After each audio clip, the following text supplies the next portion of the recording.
Beli bang, ikutan. Syederalun, Hari Raya Idul Adha atau Hari Raya Kurban merupakan salah satu hari yang sangat dinanti-nanti oleh para umat muslim, di mana ketika Nabi Ibrahim bersedia mengorbankan putranya Ismail sebagai wujud kepatuhan terhadap Allah. Di Aceh sendiri, nuansa Hari Raya Kurban mulai terasa, di mana sejumlah pasar hewan yang menyediakan hewan kurban berupa kambing dan sapi kini mulai dibuka untuk masyarakat. Salah satunya pasar hewan di Gampung Lampermai, Kecamatan Kurung Barunajaya, Aceh Besar. Pasar hewan yang dibuka setiap Sabtu itu menjual hewan ternak mulai dari kambing, domba, dan sapi.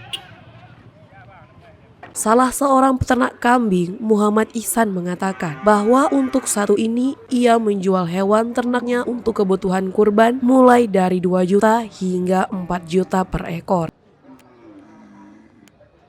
Meski saat ini sejumlah ternak di Aceh terjangkit wabah virus penyakit mulut dan kuku atau PMK, kata Ihsan, untuk ternak kambing tidak mempengaruhi daya beli masyarakat.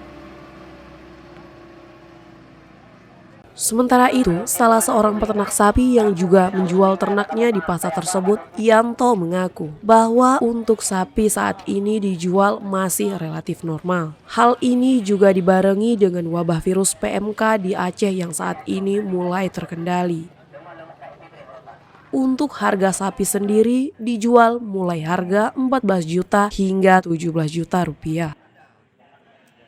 Ia mengatakan kebanyakan sapi yang dijual di pasar tersebut ialah milik para peternak di seputaran Banda Aceh dan Aceh Besar. Dari Aceh Besar, Indra Wijaya, Serambi On TV.